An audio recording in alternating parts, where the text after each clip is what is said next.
Halo, Assalamualaikum teman-teman Derkat Vlog. Apa kabar? Gue doain pasti sehat sekeluarga. Tepat setahun yang lalu, DFSK mengeluarkan Glory iAuto di Indonesia. Sebuah SUV dengan segudang fitur yang canggih dan modern dengan harga yang sangat terjangkau untuk apa yang kita dapat. Dan itu pun membuat gue semakin penasaran untuk mencoba langsung mobil ini. Tapi di satu sisi kayaknya kalau pengetesannya hanya di perkotaan saja, rasanya ada yang kurang. Jadi hari ini gue membawa iAuto ini ke habitat gue.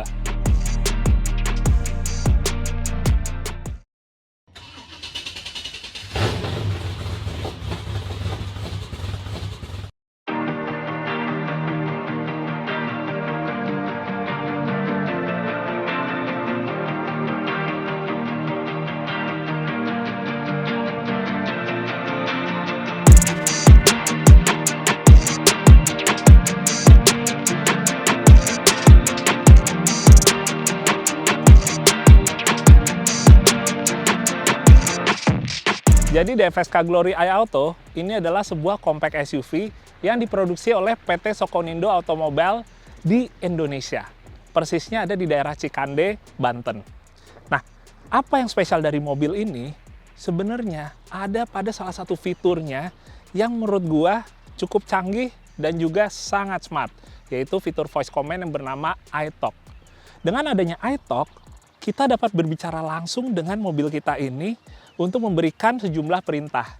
Dan menurut gua, tentunya itu dapat meningkatkan keamanan dan juga kenyamanan untuk pengemudi ataupun untuk penumpang ya teman-teman. Tapi, kalau kita ngomongin untuk fiturnya, kayak teman-teman juga udah banyak nih yang tahu. Jadi sebelum kita ngelanjutin untuk ngetes DFSK ini, kita akan lihat sekilas ada apa aja di mobil ini. Untuk eksterior, mobil ini memiliki grill yang unik dengan aksen yang mengisyaratkan kesan futuristik. Lampu utamanya sudah menggunakan LED, begitu juga dengan fog lamp-nya. Untuk bagian belakang, lampunya juga sudah LED. Sementara pintu bagasinya dapat dibuka dengan ayunan kaki persis di bawah bumper mobil.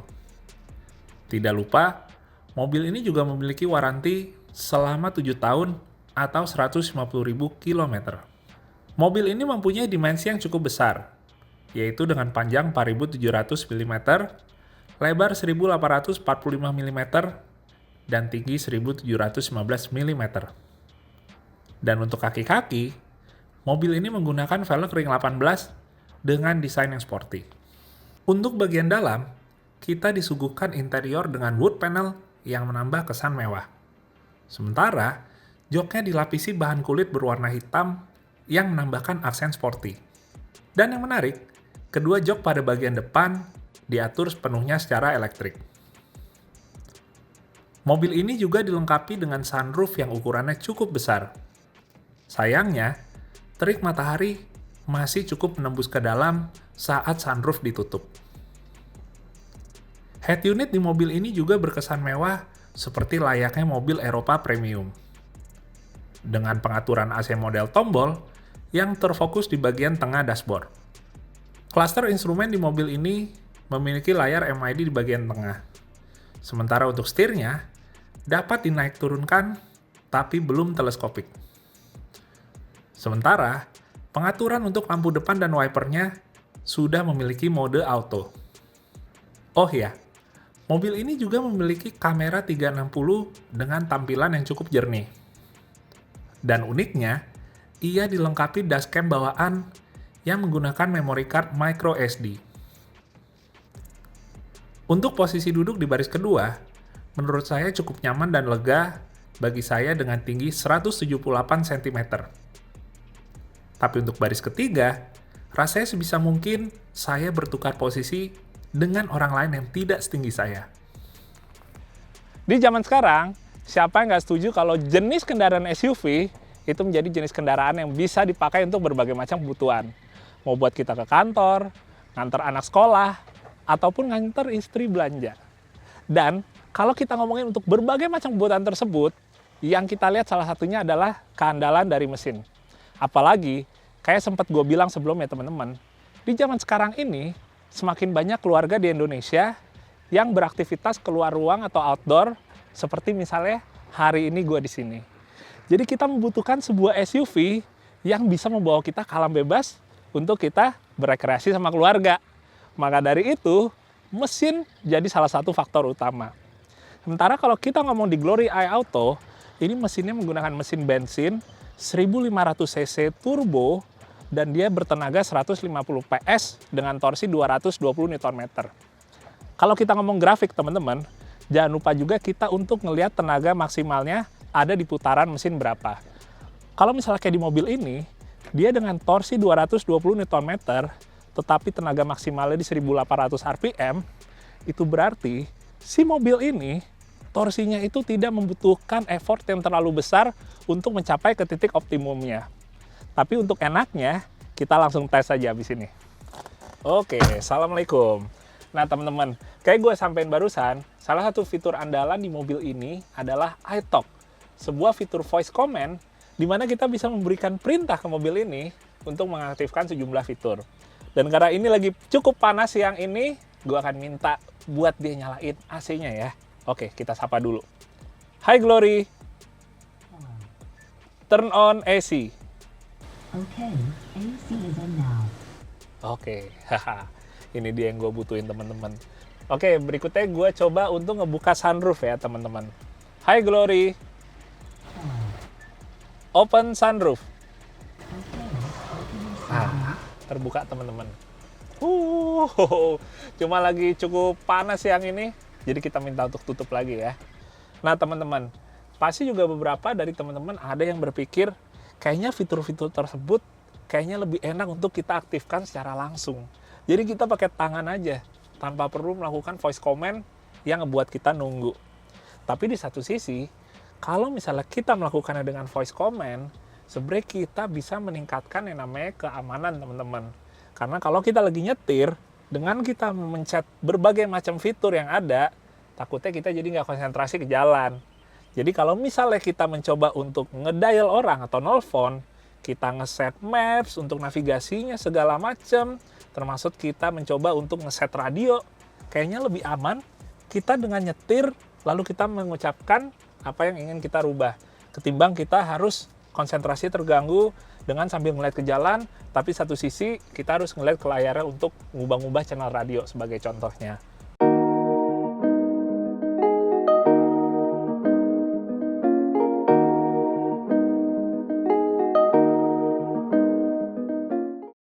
Nah teman-teman, untuk pengetesan on-road, yang pengen gue sampaikan dulu adalah untuk posisi mengemudi dan juga overall design dari interiornya. Ini yang menarik gue lihat, ini kombinasi antara elegan dengan sporty kalau kita ngomongin untuk di interior. Jadi kalau kita ngelihat dari dashboardnya, wood panel, soft touch-nya, leather-nya semua, ini emang memberikan kesan elegan. Tapi kalau untuk joknya dan juga untuk setirnya, ini malah lebih aksen sporty yang kuat di mobil ini teman-teman. Jadi kayak misalnya untuk joknya, dan ini yang termasuk gue suka, joknya itu bukan cuma bentukannya yang terlihat sporty, leather warna hitam, ada perforated-nya, leathernya, tapi bentukannya yang benar-benar meluk di kanan kiri. Jadi udah layaknya kita pakai mobil sport ya, dimana kalau kita bermanuver dengan kecepatan tinggi, itu kita kepeluk bagian kanan dan kirinya. Jadi ya gak gampang terhempas ya, lebih enak gitu, lebih confident nyetirnya. Terus yang kedua gue suka itu buat setirnya, yang justru nggak memperlihatkan kesan elegan, malah justru sporty. Ya emang selera pribadi gue sih teman-teman. Jadi sama leather warna hitam dan ada kombinasi dengan yang leather perforated-nya. Sekarang kalau bicarain buat performa mesin ya teman-teman. Jadi mesin mobil ini kan menggunakan mesin 1500 cc turbo dengan tenaga 150 PS, torsinya 220 Nm. Dan torsi maksimalnya bisa didapat dari 1800 RPM seperti sekarang ini nih. Dan selain itu, buat transmisinya sekarang juga ternyata baru ya buat yang di Glory iAuto ini. Jadi dia transmisi CVT-nya ini diklaim lebih bertenaga dan lebih responsif ya. Jadi lag-nya juga lebih minimal. Dan gue akan nyobain buat ke mode yang manualnya teman-teman. Ini sekarang gue akan mulai dulu dari gigi 3. Oke, gue akan coba tarik ya. Oke.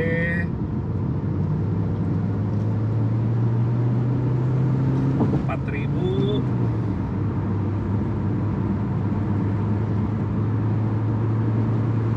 kecepatan masuk 110, 3500, gue oper 5. Pas ngopernya emang kerasa sih lag-nya itu lebih minim ya teman-teman ya, karena kalau kita pakai mode yang manualnya kita kan bisa ngatur timing opernya, dan biasanya kalau kita shifting naik atau shifting turun dia tuh ada telatnya gitu, kayak baru dipencet sekarang tapi responnya baru sepersekian detik. Tapi ini lumayan cepet sih,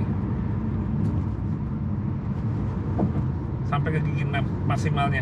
Oke, gue akan coba sekali lagi dari gigi 3. Gue akan sedikit pelan lagi masuk gigi 2, kecepatan di 40 km per jam. Oke, 5000 rpm gue oper gigi 3. 5000 rpm gue masuk gigi 4, kecepatan 110. Oke. Asik sih, gue nggak nyangka sih ya di mobil ini ya. Wah, oke sih. Dan sekarang yang gue sebenarnya paling gak penasaran untuk nyobain di Habitat gue, sekarang kita cobain buat test drive off-road ya teman-teman.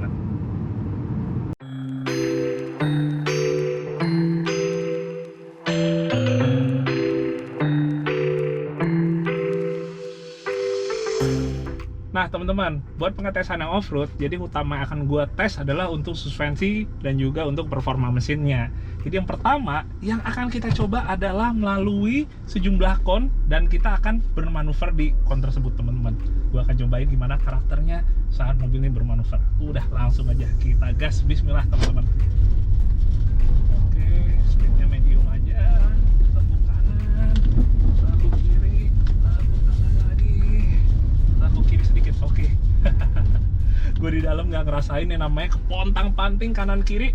Soalnya menurut gue suspensinya atau lebih tepatnya body rollnya pas lagi ada gaya gravitasi ke samping itu boleh dibilang nggak terlalu besar ya. Jadi kalau kita ngomongin untuk masalah limbungnya, dengan kita kecepatan yang medium kayak tadi di antara kon masih tergolong fair atau sangat bisa diterima.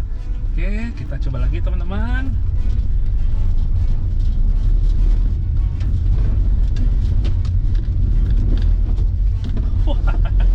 Sangat bisa dikendalikan.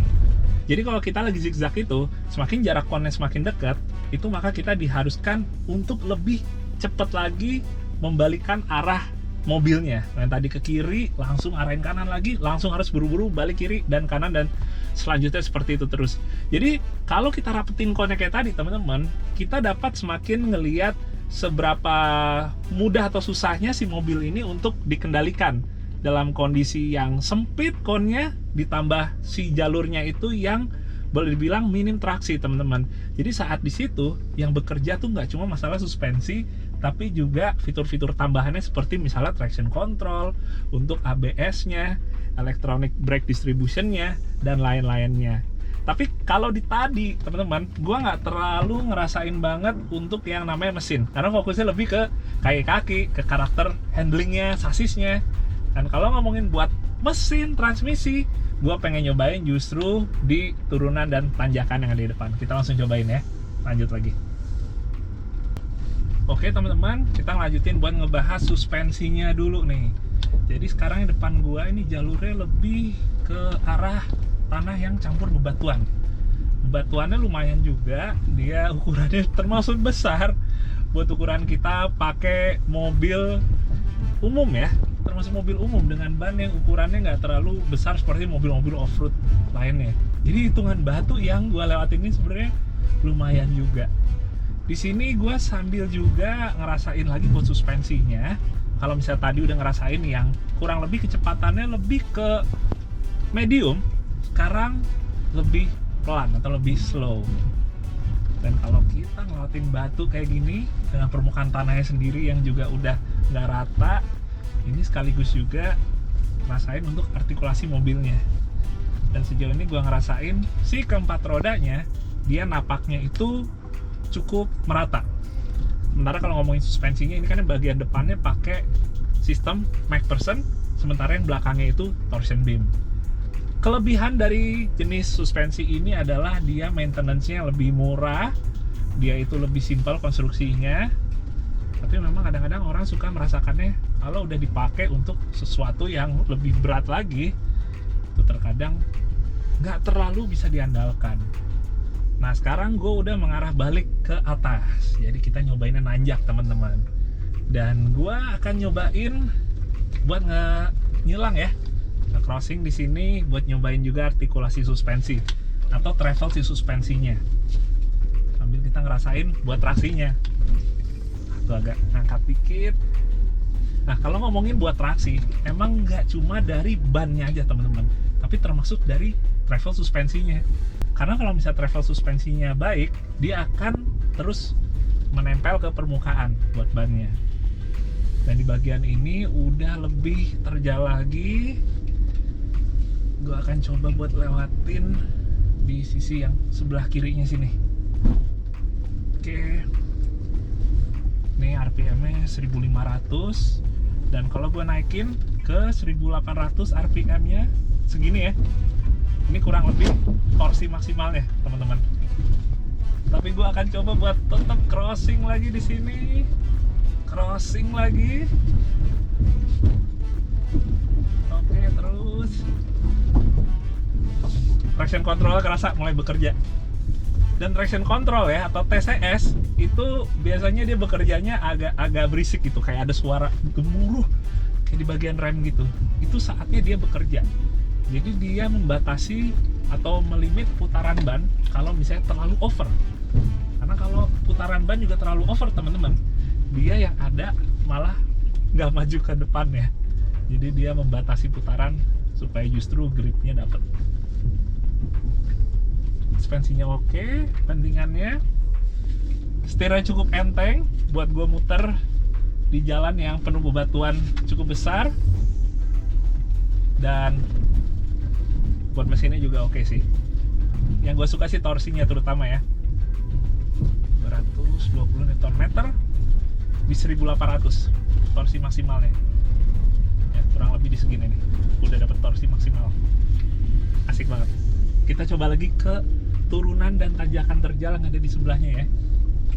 Jadi di turunan yang ini gue akan cobain agak dikencengin teman-teman, tapi pas arah baliknya ya, jadi pas arah nanjaknya. Tadi kan kita udah sempet nyobain buat on roadnya gimana mesinnya, terus buat di off roadnya sekarang gue akan nyobain, tapi gue pengen ganti ke mode yang manualnya. Jadi gue start dari gigi 1, gue cobain 2, mungkin gigi 3 sih sebenarnya masuk, tapi mungkin lebih optimalnya sampai di gigi 2 ya untuk tanjakan ini. Dan gue akan ngesetnya mungkin sampai ke titik kurang lebih sekitar 150 meter ke atas sana. Oke, turun dulu sampai ke titik di sini dan gue akan balik arah. Oke, kita udah menghadap ke atas. Gue pilih ke manual. Bismillah. Gigi 1, traction control nyala, jadi nggak overspeed. Gigi 2, masuk gigi 3. Gue coba brake. Asik banget, asik banget. Dan ini pengetesan remnya pun juga kalau misalnya di tanah kayak gini, dia kerja ekstra keras teman-teman. Itu untuk mastiin, jadi ya kalau di aspalnya nanti, ya pastinya dia bisa bekerja lebih optimal lagi. Tapi kayaknya gue kurang puas kalau nyoba sekali, jadi gue akan nyobain kedua kali. Kita akan mundur lagi buat nyobain lagi. Tapi kali ini gue akan nyobain di otomatiknya teman-teman. Gue akan nyobain, pengen lihat karakter dia, transmisinya gimana nih. Si CVT ini kalau gue pakai autonya. Kita coba lagi. Oke teman-teman, kita udah nyampe lagi di titik start seperti tadi. Gue pindahin ke D. Ya, sekarang gue pakai autonya ya, nggak pakai manualnya. Kita sambil rasain gimana CVT-nya bekerja. Oke, kita start. Gue sambil rem dulu, gue set di 2000 dan gue siap buat lepas rem. Oke. Overspin. RPM-nya konstan di sekitaran 2200 sampai 2800. Sekarang masuk 3000.